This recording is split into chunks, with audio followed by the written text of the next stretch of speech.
అందరికీ నమస్కారం. వినుకొండలో జరిగిన రషీద్ హత్య జలాని అనే ఒక యువకుడి చేతిలో జరిగింది. మాకున్నటువంటి ఇన్ఫర్మేషన్, అటు పోలీసు వారి ఇన్ఫర్మేషన్ ప్రకారం ఇవి పాత పగలు. వాళ్ళకి మధ్యలో జైలు పంపాడని ఒక అతను, అందుకని పగబట్టాడని ఇతను, అతన్ని నడురోడ్డు మీద నరికి చంపారు. ఇది నిజంగా చాలా తప్పు, అది ఎవరు చేసినా సరే.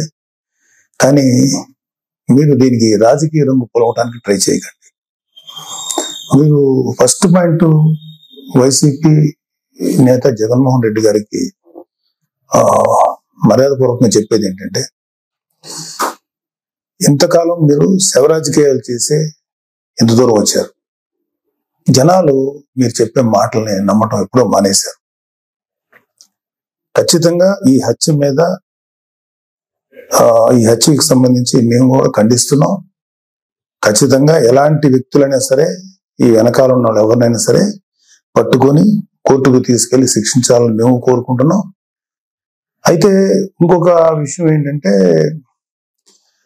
గంజాయి ఇన్ఫ్లుయెన్స్ తో కూడా ఉండుంటది ఎవడైతే చంపాడు అని కూడా బయట ఉంది.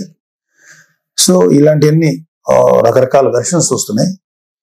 సో మీరు అర్జెంటుగా వినుకొండ వచ్చి ఆ చనిపోయిన కుర్రవాడికి ఒక పార్టీ నాయకుడుగా మీ సానుభూతి తెలపడం అనేది మాకు ఎటువంటి అబ్జెక్షన్ లేదు, మంచిది కూడా తెలుపటం. కాకపోతే మీరు దాన్ని రాజకీయ రంగు పోలిని ఇంకా గట్టిగా నెల 10 రోజులు కూడా కాకుండానే, ప్రభుత్వం ఏర్పాటు అవ్వకుండానే మీరు రకరకాల విమర్శలు చేసి అక్కడికి వెళ్ళి జగన్ అన్న పథకాలు, జగన్ మామ, ఇంకా ఎంతకాలం మీరు ఇలాంటి మాటలు మాట్లాడతారు? అధికారం ఉన్నప్పుడు నటించారు, అధికారం పోయినప్పుడు నటిస్తున్నారు.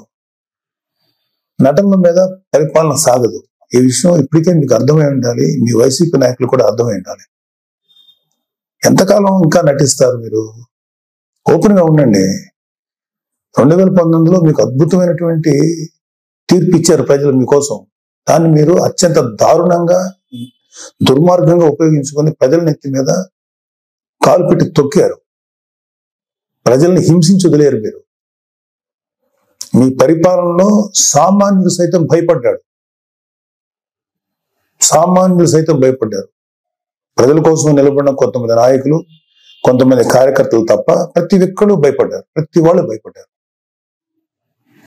మీరు ఇప్పుడు వచ్చేసేసి ఏదో అన్యాయం జరిగిపోయింది, డెఫినెట్ గా ఇది తప్పే, దీన్ని మేము ఖండిస్తున్నాం.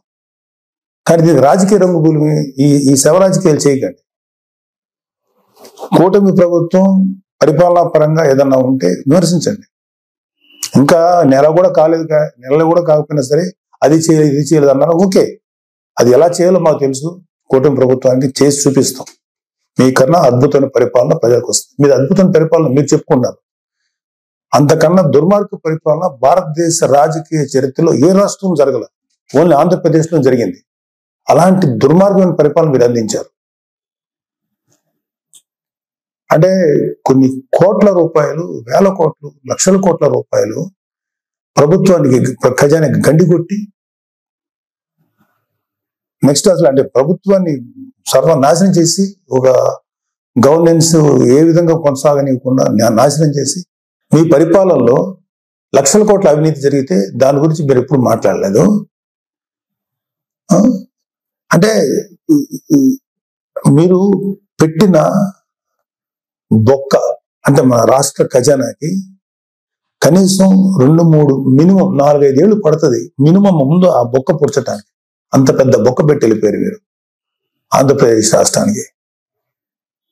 అర్జెంటుగా అది చేయలేదు, ఇది చేయలేదు. నెల రోజులు కూడా కాలేదు స్వామి. 2019లో పరిపాలన మొదలుపెట్టినప్పుడు 6 నెలలు మాట్లాడలేదు ప్రతిపక్షంలో ఉన్నాం మేము. మీకు అర్జెంటుగా వచ్చేసి అది చేయలేదు, ఇది చేయలేదు. చేస్తారు, ప్రతిదీ చేస్తుంది కూటమి ప్రభుత్వం, ప్రతిదీ చేస్తుంది. చంద్రబాబు నాయుడు గారు కానీ, పవన్ కళ్యాణ్ గారు కానీ నిబద్ధత ఉన్న మనుషులు. ఎలా చేయాలో అలా చేస్తారు. ప్రజలకు ఎంత మంచి చేయాలో చేసి తీరుతారు. మీలాగా పెర్ఫార్మెన్స్ లో దొంగ మాటలు చెప్పి తప్పించుకునే వ్యక్తులు కాదు, గుర్తుపెట్టుకోండి. సరే, ఈ సందర్భంగా మీకు కొన్ని సింపుల్ క్వశ్చన్స్ అడుగుతాను. దానికి మీరు ఆన్సర్ చెప్పగలిగితే వెరీ హ్యాపీ. మీరు ఇవాళ వినుకొండకు వచ్చి ఆ కుర్రాడు గురించి చెప్పారు, ఐఎమ్ ఓకే ఫర్ దట్. కానీ దానికి ముందు మీ అధికారం ఉన్నప్పుడు, మీరు సీఎంగా ఉన్నప్పుడు ఒక దళిత్ డ్రైవర్ ని చంపేసిన మీ ఎమ్మెల్సీని అతని తప్పుని ఖండించకపోగా మీతో పాటు సగర్వంగా తిప్పుకున్నారే, అది తప్పని మీకు అనిపించలేదు? అప్పుడు అది దుర్మార్గంగానే, అది క్రూరంగానే అనిపించలేదా మీకు? డాక్టర్ సుధాకర్ అనే ఒక ఆయన్ని ఉద్యోగం ఊడబెరికి పిచ్చోని చేసి రోడ్ల మీద చొక్కా కూడా లేకుండా పోలీసులతో తన్నించి, మీ యొక్క అనుంగు పోలీసులు తన్నించి ఆఖరికి అతను చచ్చిపోయేలా చేశారే, అప్పుడు మీకు ఎటువంటి కామెంట్ చేయాలనిపించలేదా?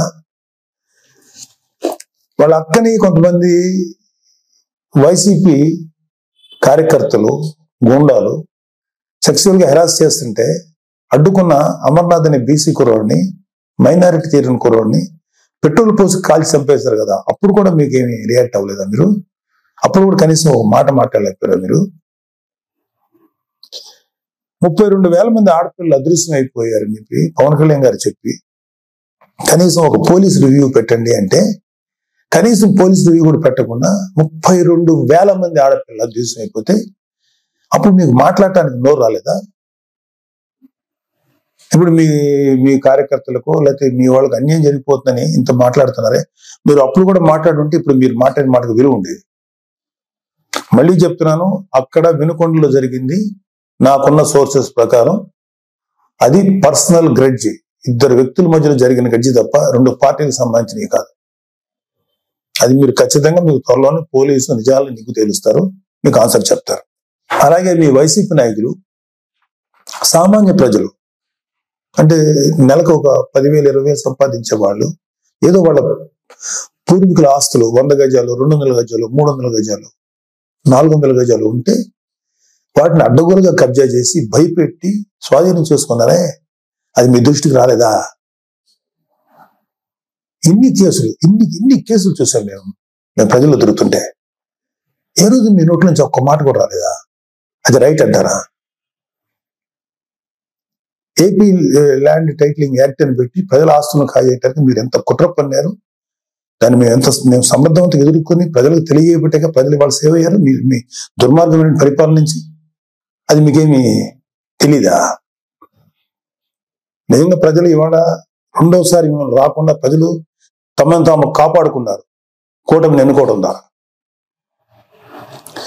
అరే నా కళ్ళ ముందు నేను చూశాను, జంగారెడ్డిగూడెంలో కొన్ని ఒక 20-25 మంది సామాన్యమైనటువంటి పనులు చేసుకునే వాళ్ళు కల్తీ సారా తాగి చచ్చిపోతే మీరు శాసనసభ సాక్షిగా ముఖ్యమంత్రి అయ్యండి ఇది సహజ మరణాలు న్యాచురల్ గా చచ్చిపోయారంటారా?